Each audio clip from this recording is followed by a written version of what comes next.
साल था 1902।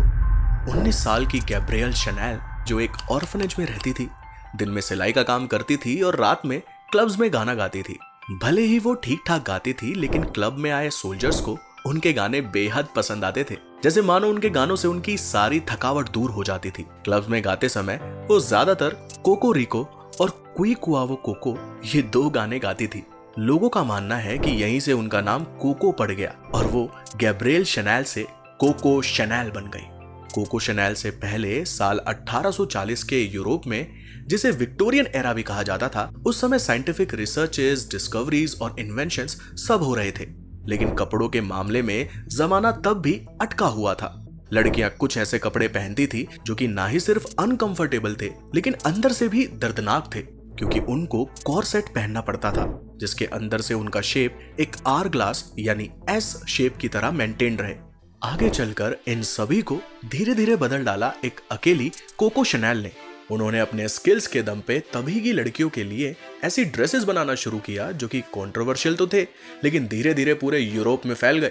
आज के समय कोको शनैल की कंपनी शनैल को दुनिया की टॉप लग्जरी ब्रांड्स जैसे गुची, प्राडा, LVMH का राइवल माना जाता है और इसकी yearly revenue billions of dollars में है। एक और मजेदार फैक्ट दोस्तों, शनैल के वर्ल्ड वॉर 2 में कुछ ऐसी घटनाएं हैं जो शायद आपको पसंद ना आए, जो शायद सीक्रेट ही रह जाती तो बेहतर रहता, लेकिन हम कहानी के उस डार्क साइड को भी डिस्कस करेंगे।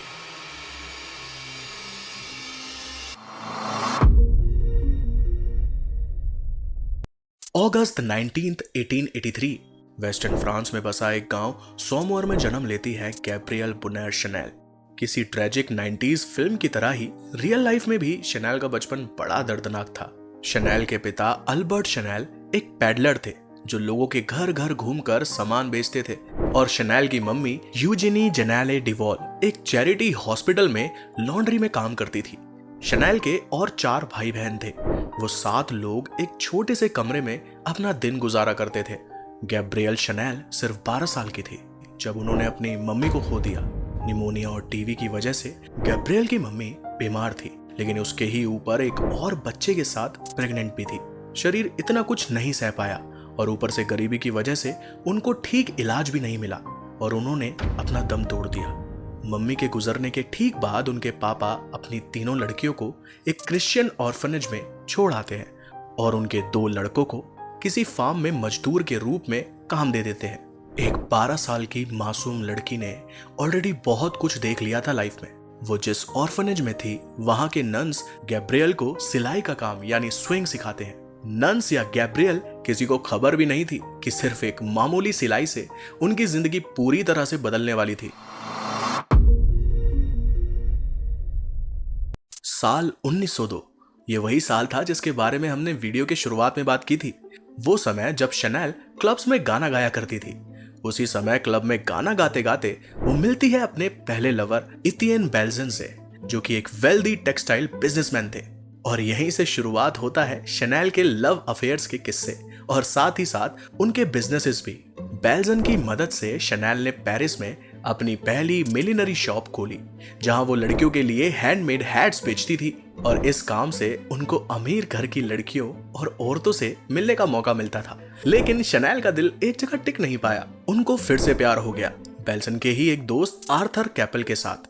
आर्थर एक वेल्दी बिजनेसमैन और एक अच्छे पोलो प्लेयर भी थे। एक दिन शनैल और बेल्सन फॉक्स हंटिंग पे निकलते हैं और वहीं शनैल की नजर आर्थर पे पड़ती है।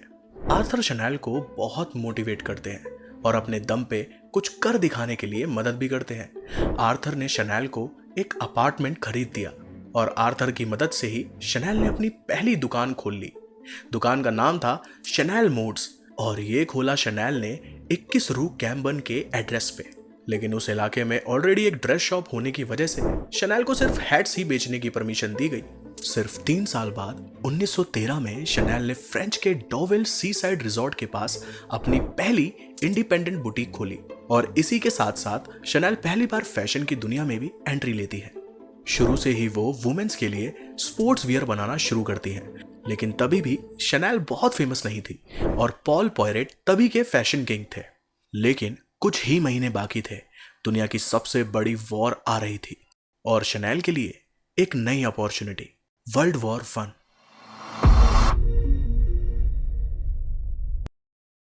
जून 28, 1914 ऑस्ट्रेलियन आर्क ड्यूक फर्दिनांद को असैसिनेट किया जाता है और बस एक महीने बाद जुलाई 28 को शुरू होता है दुनिया का देखा पहला सबसे बड़ा युद्ध, वर्ल्ड वॉर 1। पेरिस शहर में सब बिजनेसेस बंद हो जाते हैं। शनैल को भी शहर छोड़ के भागना पड़ता है, लेकिन इसी फायरिंग, पेपर्स में मौत की खबरें, एयर सायरन और भुखमरी के बीच भी शनैल एक अपॉर्चुनिटी ढूंढ ही लेती है। दरअसल वॉर में जरूरत थी आदमियों की। हर दूसरे घर से कोई ना कोई युद्ध लड़ने जा रहा था और इसलिए वो काम जिसमें मेल वर्कर्स पहले मौजूद थे, अब उनमें फीमेल फोर्स ज्वाइन करने लग गई थी। काम करने के लिए औरतों को जरूरत थी फ्री मूवमेंट वाले कपड़ों की, ना कि अनकंफर्टेबल और रॉयल लुकिंग कपड़ों की। और शनैल इसमें मास्टर थी, क्योंकि उन्होंने पहले से ही स्पोर्ट्स वेयर बना के बेचना सीखा था पेरिस में। पेरिस से 1000 किलोमीटर दूर सीसाइड टाउन बियरेट्स में शनैल ने अपनी पहली क्यूट्यूरा शॉप खोली। क्यूट्यूरा मतलब वो कपड़े जो क्लाइंट्स के बॉडी मेजरमेंट के हिसाब से बनाए जाते थे, कस्टम मेड। वॉर के दौरान ही शनैल ने कुछ 300 एम्प्लॉयज के साथ शुरू किया अपने क्यूट्यूरा शॉप। लेकिन एक दिक्कत थी, लैक ऑफ मटेरियल्स। युद्ध के दौरान ज्यादातर फैक्ट्रीज वॉर जोन में थी और बची कुची फैक्ट्रीज आर्मी के लिए यूनिफॉर्म्स बना रही थी और कलर करने के लिए डाइस की भी बहुत कमी महसूस हो रही थी शनैल को। कपड़ों की इतनी कमी थी कि लड़कियों की स्कर्ट्स और छोटी बनाई जा रही थी ताकि मटेरियल्स कुछ बच सके। लेकिन यहीं पे शनैल ने दिखाया क्यों वो जीनियस थी। उनके सामने ही एक फैक्ट्री से उन्होंने खरीद लिया एक मटेरियल जिसे जर्सी वूल कहा जाता था। एक ऐसा मटेरियल जिसे शायद कोई पागल ही तभी के जमाने में बल्क में खरीदे, जिस मटेरियल से औरतों का दूर दूर तक कोई नाता नहीं था, जिसका नाम सुनते ही एक ही चीज दिमाग में आती थी, मेंस अंडरवेयर। हाँ, जर्सी वूल से मेल अंडरवियर्स बनाए जाते थे। सबको ये मूव चौंकाने वाला लगा, क्योंकि कौन पहनेगा कपड़े जो कि उन मटेरियल से बने हैं जिसे देखते ही अंडरवियर्स की याद आए। शनैल ने ना ही वो मटेरियल खरीदे, लेकिन बल्क में खरीदे। शनैल ने जर्सी यूज करके लड़कियों के लिए मिलिट्री कॉस्ट्यूम इंस्पायर्ड क्लोथिंग्स बनाई, जो कि ना ही सिर्फ गुड लुकिंग थे बल्कि कंफर्टेबल भी थे। और देखते ही देखते शनैल फेमस हो गई। लड़कियों में उनके डिजाइन पॉपुलर होने लगे थे। वॉग और हार्पर्स बाजार जैसी पॉपुलर मैगजीन्स बार बार शनैल और उनके प्रोडक्ट्स को मेंशन कर रहे थे। हार्पर्स बाजार ने अपनी एक मैगजीन में यह भी कहा था कि शनैल के प्रोडक्ट्स सारे यूरोपियन क्लोथिंग फैक्ट्रीज के बाइंग लिस्ट में थे। वॉर खत्म होते ही शनैल फैशन की दुनिया में हिट हो गई थी। शनैल ने फिर पीछे मुड़ के देखा ही नहीं। वर्ल्ड वॉर 1 खत्म हो चुका था, लेकिन शनैल की पॉपुलैरिटी नहीं। शनैल अपने कैरियर के टॉप में थी। मैगजीन्स में पिक्चर्स, सारे यूरोप में उनके चर्चे, अपना एक विला और ब्लू रोल्स रॉयल्स में शहर में घूमना, शनैल सब कर रही थी। लेकिन उनका सबसे पॉपुलर प्रोडक्ट आया साल 1921 में, जब Russian perfume maker Ernest Beaux ने शनैल के बोलने पर 10 अलग अलग फ्रेग्रेंस बनाए। लेकिन उनमें से शनैल को 5 नंबर बॉटल पसंद आ गई। बहुत लोगों का मानना था कि शनैल के लिए 5 लकी नंबर था, इसलिए उन्होंने वही सेलेक्ट किया। शनैल का कहना था कि it was what I was looking for, a perfume like nothing else, a women's perfume with a scent of a women. Chanel की तरह ही उनके कस्टमर्स को भी उनका ये परफ्यूम बहुत पसंद आया और रातों रात शनैल का नंबर 5 परफ्यूम मशहूर हो गया। नंबर 5 की सक्सेस के साथ साथ शनैल को अब इस परफ्यूम को और ज्यादा लोगों तक पहुंचाना था, इसलिए वो हाथ मिला लेती है फ्रेंच डिपार्टमेंटल स्टोर चैन के मालिक थियोफिल बेडर और बर्जॉयज नाम की एक कॉस्मेटिक्स ब्रांड ऑलरेडी चला रहे पेरे एंड पॉल वेदमर के साथ, जिन्हें वो हॉर्स रेस के दौरान मिली थी। तीनों ने परफ्यूम मैरे करके एक कंपनी खोली, जिसमें वर्थहाइमर 70% ओन करते थे, बेडर 20 और शनैल सिर्फ 10%। शनैल का परफ्यूम बहुत फेमस होने लगा और सेल्स स्काई रॉकेट हो गई थी। लेकिन शनैल को लगा कि उनके बिजनेस पार्टनर्स, स्पेशली पेरे वर्थहाइमर, शनैल को सिर्फ उनके नाम के लिए यूज कर रहे थे। फिर भी शनैल ने एक मोटा प्रॉफिट अर्न किया था इस परफ्यूम के सक्सेस होने पर। लेकिन शनैल की पॉपुलैरिटी पर नजर डाले बैठी थी एक और वर्ल्ड वॉर 2।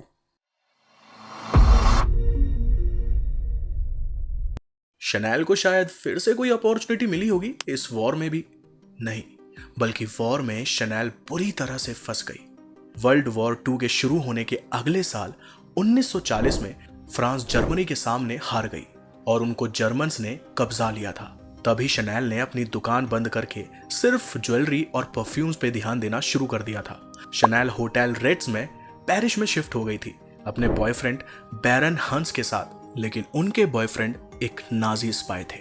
और आज तक ये बात कुछ ही लोगों को पता है, लेकिन बात क्लियर है कि शनैल के संबंध नाजिस के साथ बहुत अच्छे थे। साल 1940 में जैसे ही फ्रांस नाजी रूल्ड जर्मनी के सामने गिर गई, वर्दहाइमर ब्रदर्स जूस होने के नाते पेरिस और फ्रांस छोड़ के भाग निकले थे यूएस की ओर, क्योंकि नाजिस जूस को पसंद नहीं करते थे। लेकिन उन्होंने अपने एक दोस्त क्रिश्चियन बिजनेसमैन को अपनी सारी पावर्स दे दी थी, जिससे नाजिस को कोई प्रॉब्लम नहीं थी, ताकि बिजनेस का पूरा कंट्रोल उनके पास ही रहे और शनैल कोई चाल ना चल पाए। वर्ल्ड वॉर 2 खत्म हुआ और शनैल को अरेस्ट कर लिया गया था, लेकिन बिना किसी डॉक्यूमेंट प्रूफ के कि शनैल नाजी स्पाई या नाजी सपोर्टर थी, उनको बाद में छोड़ दिया गया था। लेकिन तब तक देर हो चुकी थी। शनैल एक नाजी सपोर्टर थी और एंटी फ्रेंच सेंटिमेंट की ये बात आग की तरह फैल गई। The lady who grew up in France and did so much for the country was seen as a spy. Chanel और उनके लवर को भागना पड़ा। दोनों 8 साल के लिए स्विट्जरलैंड भाग जाते हैं, अपने सारे काम धंधे को फ्रांस में छोड़ के। Chanel has fallen.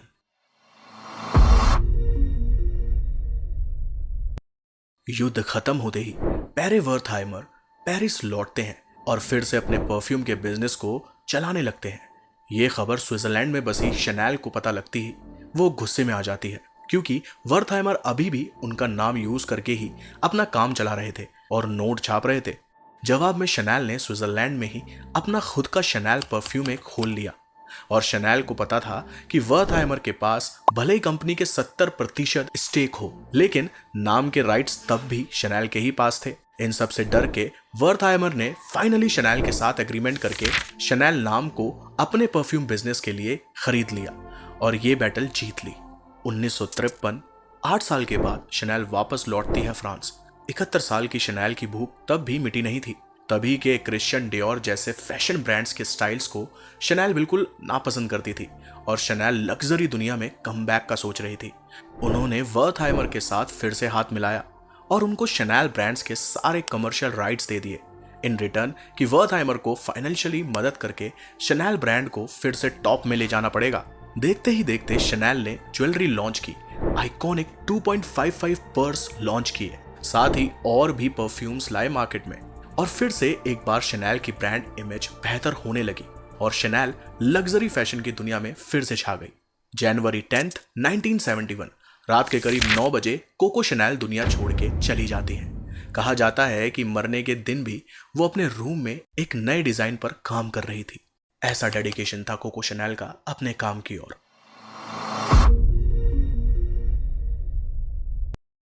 कोको की डेथ के बाद कंपनी आगे बढ़ने लगी। 1983 में कार्ल लेगरफेल्ड जैसे दिग्गज फैशन डिजाइनर को आर्टिस्टिक डायरेक्टर बनाया गया। कंपनी ने और परफ्यूम्स और प्रोडक्ट लॉन्च किए, लेकिन सब कुछ शुरू किया था उस 12 साल की छोटी सी लड़की ने, सिर्फ सिलाई सीखकर। शनैल को अक्सर फैशन दुनिया में बाकी ब्रांड्स की तगड़ी कॉम्पिटिटर माना जाता है, लेकिन एक ब्रांड है जिसकी स्टोरी कोको शनैल के साथ ऑलमोस्ट मिलती जुलती है। जिस कंपनी के ओनर ने भी कम उम्र में अपनी मम्मी को खोकर 2 साल पैदल चलकर और बहुत मेहनत के बाद ढूंढ निकाला था ये ब्रांड, जो कि आज दुनिया का सबसे लग्जरी ब्रांड है। इसकी कहानी जानने के लिए यहाँ क्लिक कीजिए दोस्तों। Thanks for watching.